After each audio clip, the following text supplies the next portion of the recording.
developed this ability. The last thing I did is I read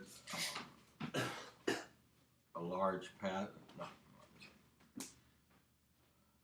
a few pages of Hip Hop Murders, and I want you to notice the difference between the energy in Hip Hop Murders and the energy in Franzen's Corrections, if you've read it, or Franzen's Freedom. It has Hip Hop Murders has vastly more energy. Well, that's demonic energy. That is the production, the pure production of my daemon. You know, as is all of my fiction. And I want you to learn to write demonically also. And I've told you how. You know, just focus on a setting, on characters, and then start writing. And then once you've created your setting for your novel, just follow your nose. You know, am I on? Not yet. I'm on now? Okay. The screen changes, so I don't know what tech is doing. Yeah, well, this is what I started focusing on this workshop idea. And our workshop is going to be completely different than Gotham or Iowa State, and vastly superior also.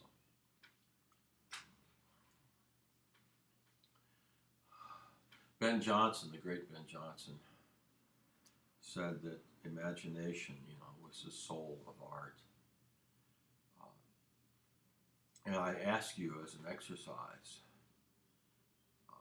to write your first chapter for your Orpheus in Tampa. In other words, take a Guy de Maupassant short story, a Chekhov short story, a James Joyce short story, and write a modern update of the short story, a version that's set of the same plot set in your milieu.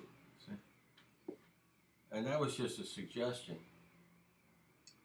But the more I think about it, the more I appreciate the merit of the idea as a didactic tool. And I think I really want you guys all to do this. Find a short story that resonates for you. You know, you see eternal truths in it, right? And you really love the work. See? Internalize that short story. If you can't think of anything else, just use the jewels of Emmeline Tan, as I did, to write Orpheus in Tampa.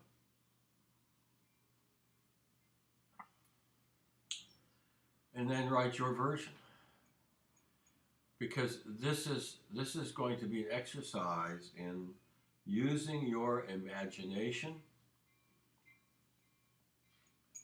which you may have never used in your life. Okay.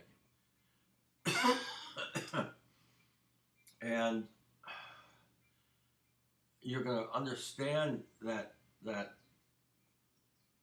Maupassant story or James Joyce story better than you ever have, because now you're going to be asking yourself, all right, how would these events play out today?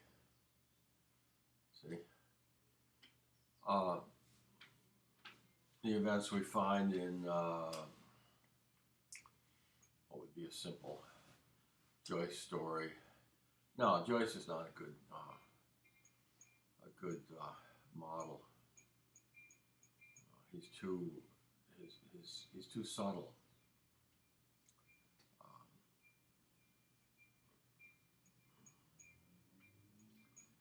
That would not be. I was thinking of Joyce stories, and no, I don't think so. I don't think Joyce is a good model. I would not try to do. Hey, if you can do it, great. If you can do Evelyn, that would be, or Araby, one of those two. They would be the models. I would not try. I don't know where you would find. You're not going to find a modern equivalent to The Boarding House, which could be his best short story. You're not going to find anything like that. I don't think you are. But you may know better. That might be the one, actually, if you want to do an update. Well, I want you to read. You guys have got to read these three stories. As part of your enrichment. See, that's what I'm doing. I'm enriching you so that you've got, the psychic ammunition. See, to write on your own. I can't do that. You have to do it yourself, but I can guide you. So look at if you're interested in Joyce. I'm a big Joyce lover. Schurtz is a Dubliner, so a big major lover of his Dubliners.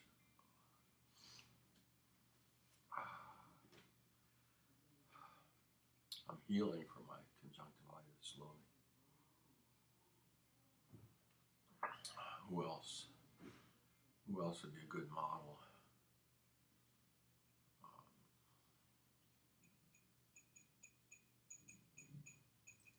Probably Maupassant is probably the best because he gives you these little plots,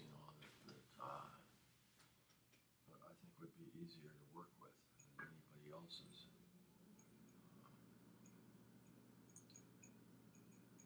But you go crazy, find something, find a Gogol, find a Chekhov, find a Tolstoy wrote. I think he wrote some short stories. They weren't that short. I vaguely recall things he's written. Dostoevsky may have written something short too. But find something that resonates for you, with you, however you want to say it. And then start, just ponder it and try to think of, damn TV's in my eyes. Okay, good.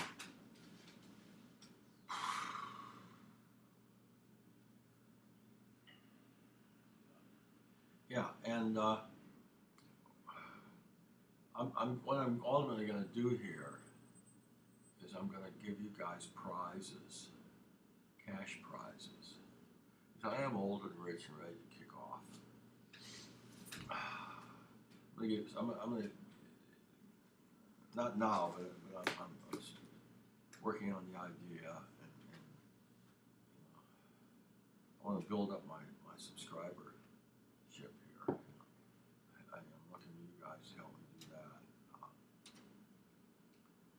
I mean, everybody should be taking this workshop because you're going to learn communication skills, and you're going to learn appreciation of great literature, better than you can learn at Harvard, Yale, Oxford, anywhere, through me. All right, so but ultimately, I'm gonna give cash prizes for people that do stellar jobs on their exercises, like somebody that does I'll give a 1 year, big prize, and then small prizes, $1,000, something like that. I was down 30 grand in the market yesterday. I'm back up 30. Not yesterday. Hell, is this Monday? I don't know what day it is, man. I just woke up. Yeah, no, it was yesterday. This is Tuesday. Yesterday was Monday, and I was down 30 grand, and actually 35, but it came back a little bit in after-hours trading. And then I'm back up 30 grand this morning, 31 grand. Yeah, so I'm doing great, thanks to Donald. I'm ready to kick off. That's my only problem. You know, I need a time machine.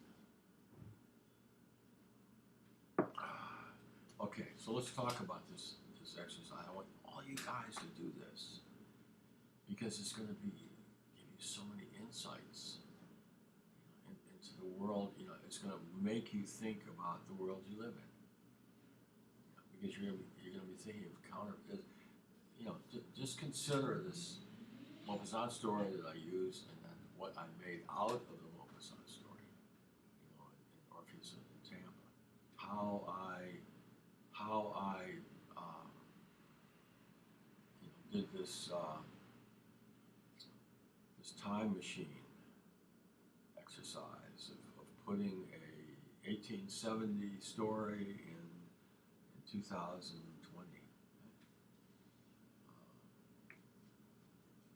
I mean, that was very epiphanic for me. I had epiphanies again and again as I wrote that story. It's showing me how life has changed. I mean, back then, this couple was going to the theater together until the guy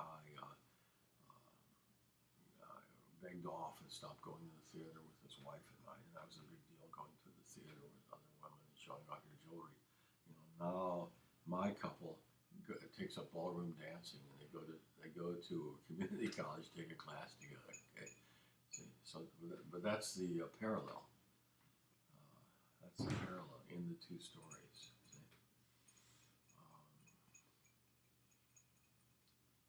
Yeah, I had some many improvements, and you know, you can, if you want to take that workshop again and listen to me narrate the two stories, or actually recite the two stories. I mean, read them.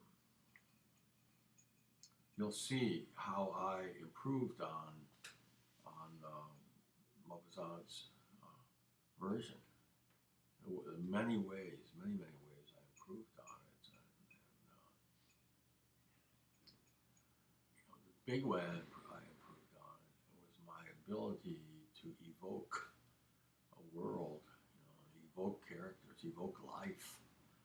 I'm much better at that than Maupassant was almost journalistic in his account of the events and the people. It's almost like journalism. Whereas, you know, I make you uh, enter this imaginary world when you read my work. That's what you've got to be doing. You know? You've got to learn how to evoke. So study how I evoke things, you know, with the details and, you know, with the dialogue, etc. So you're going to take an old story, 150-year-old story, 200-year-old story, and you're going to bring it to life in our modern age, in your specific milieu. Okay? You can use friends as characters, relatives as characters, and you know, you're going to see how things have changed. See, so how do you set this 200-year-old setting in 220? In your neighborhood. How do you do that? See, that's going to take a lot of imagination, and that's what I'm trying to develop with this exercise. Trying to develop your imagination, and we're doing something that I bet you that these hundreds of workshops have never done. Okay,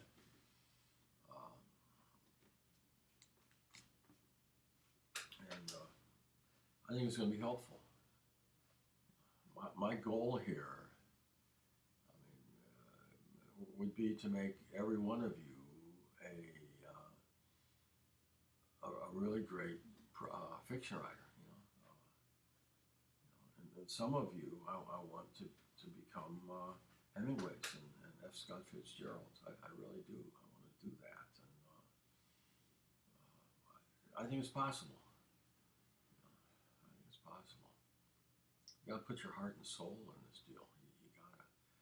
You got to really want this, and you got to put in the effort. When I was writing my novels, I got up in the morning, I wrote all day long, day after day after day. You can't, maybe you probably can't do that. But maybe you can. A lot of you are living at home. Let's go back. You know, I promised not just to give you a workshop, I promised to be your Jordan Peterson. Okay?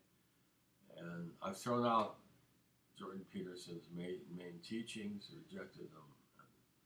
No, I do not want you shouldering responsibility as he urges, and he gives examples of Homer Simpson, and he's a goofball.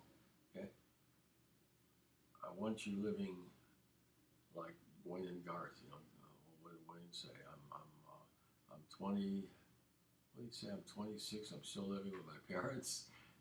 Something. There was a line like that in Wayne's world. And that's what I want you to do. I want you to live in a garage, if necessary, and mooch on your parents, and just focus on your skills, on your career, and in this case, on writing. See? And don't even dream of shouldering responsibility, because that would ruin your life. You might end up, with child support, and you can't pay. See, so no. I want you to be a dependent. Let your parents support you. And I had a brother that went back home. He was working. I think he was working for the IRS. He was living at home, saving his money. So if you can't mooch on your parents, mooch on uncles and aunts, somebody, some relative. I mean, people are good. I mean, they've got goodness in them. Most our people have goodness in them. You'll find some relative, maybe a cousin, somebody you can mooch on. They'll let you crash, indefinitely, and eat out of the refrigerator. And,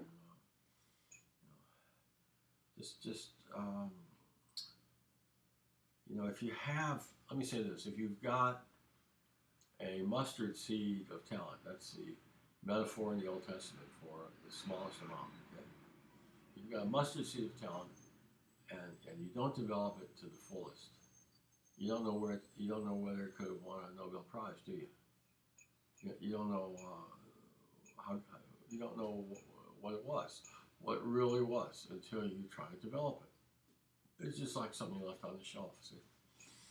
So, and you're cheating yourself. You're not living your best life.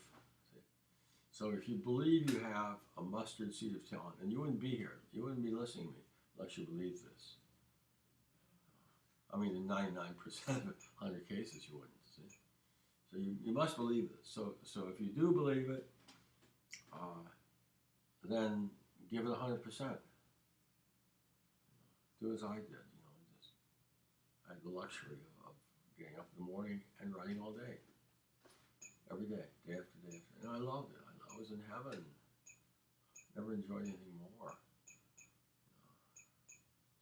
So, you're going to get a lot of joy out of developing your talent as a writer. You're going to get enormous joy. And I'm going to help you. See, I'm going to help you, and I'm going to help you do it better. I know I can. I know. I'm going to be your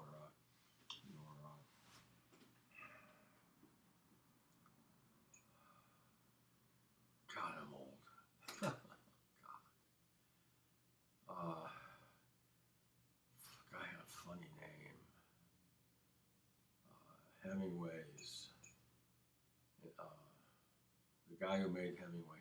I just told you about this in the previous, maybe in the last workshop. It'll come to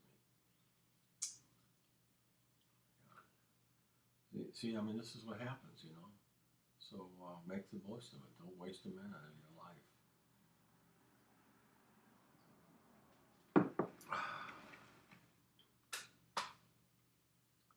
Can't think of his name. He was a great poet of the early 20th century, and he was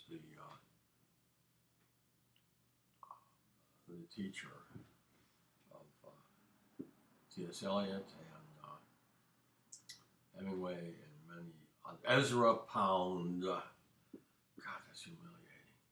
And that's what you guys gotta have to look forward to. So don't waste your time. It's nothing nice. Believe me, being 77 is nothing nice. Yeah. So,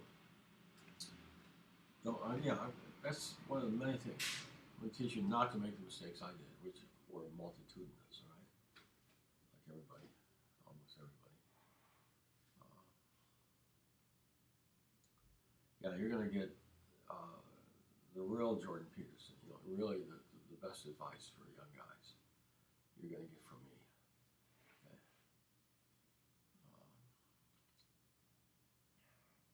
He's so full of shit. And his historical ideas about Americans being the good guys. What a crock of shit. What a crock of shit. Americans the good guys. Imagine that. Sure. What good guys. Yeah. Lincoln, if you've watched my YouTube, so you know what I said about Lincoln. He's got the war ended. He's got it over. He's got 60,000 men on the line in Petersburg, and in reserves you can pull in as many as he needs. But he's already got 60 to Lee's 20. 60 against 20. And so Lee has no men to attenuate the line. Okay, Lincoln can hold down Lee's men and flank him with 10,000 men, 10,000 Union troops, and end the war in 2 or 3 days. What does he do?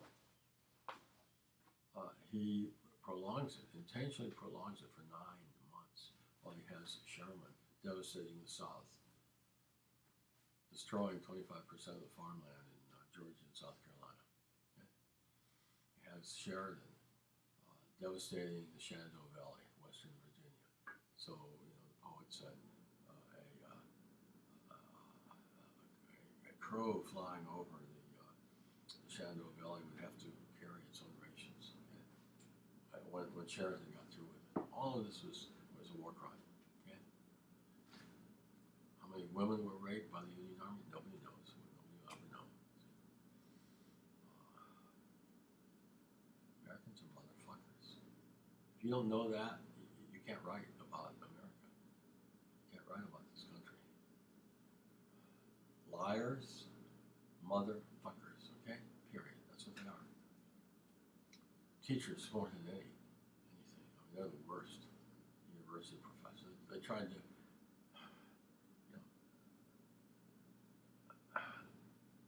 when they found out that I was conservative, they tried to flunk me out. They started giving me D's. I had to change my major from philosophy to elementary education in the last year to graduate. Because they were all wise to me. They were all giving me D's. Yeah, come take my class. I'd like to line them up in a firing squad, shoot them all, bring them back. They're all burning in eternal flames right now, so I don't need to do that. But, that's America.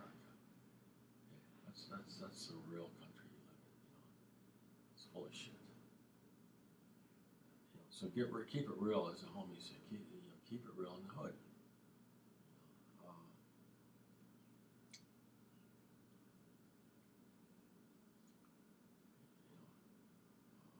Franzen can't do that. Jonathan Franzen. No American writer in the last couple of centuries has really told the true story. What the American people are like. But you got to do that. If you want to be a great writer, you've got to tell the truth. That's sort of elementary, rudimentary, isn't it?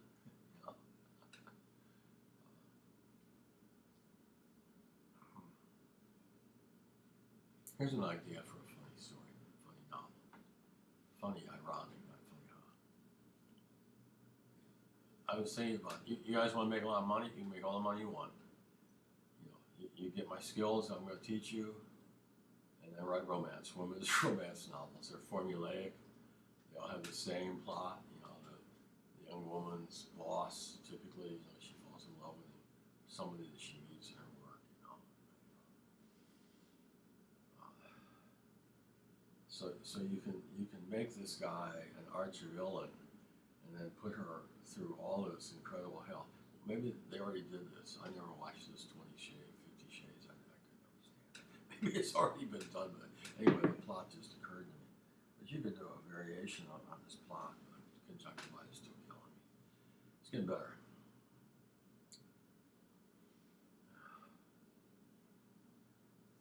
Yeah, I think about Americans again. What motherfuckers they are.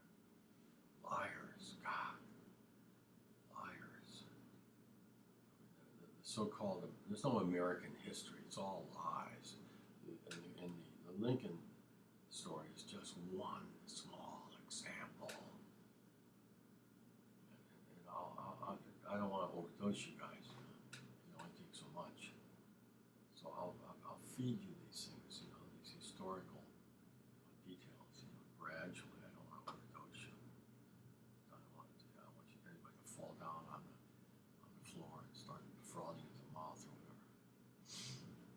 In case you can't deal with it. You can deal with it. Trump, the Democrats, man, I hate them. I hate them.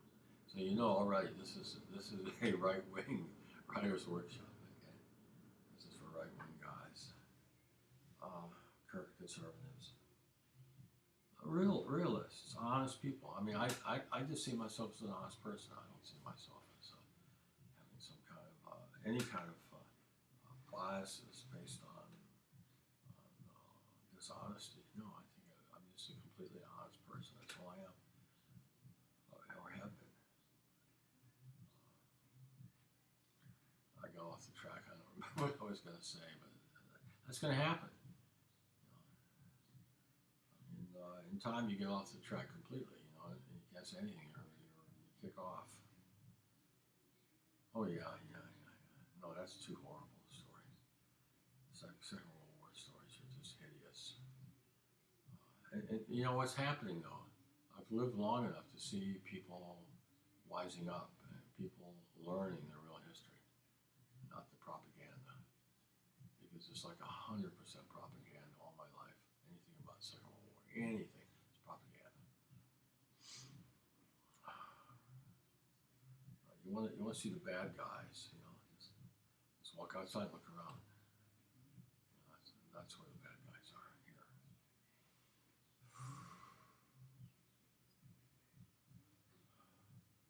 All right, so I want everybody to do this exercise. Seriously, this is not a suggestion. This is an order. I want you guys to do this exercise. You'll get so much fun. Just get started on it. See what you get out of it. Update a short story. Update a short story. The older the better. Find a short story. Write it in your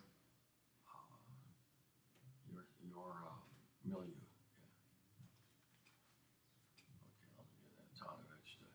Okay, Anton? Okay. See you guys soon. Work on that exercise, please. At least start thinking about it, Think about it. You got it? Okay, thanks. Well, that was one of my best ever. I'm getting better. What? Did you listen to me?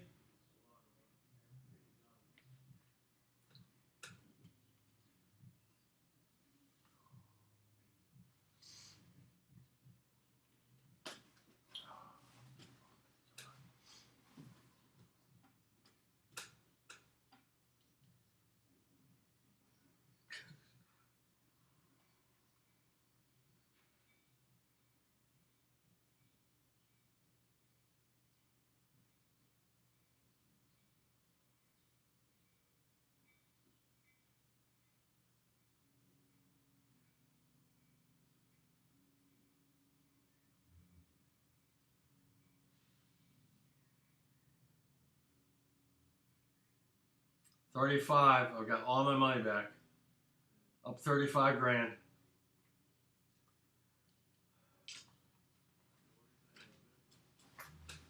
You turned me off, right? Oh, shit. I thought you said you turned me off.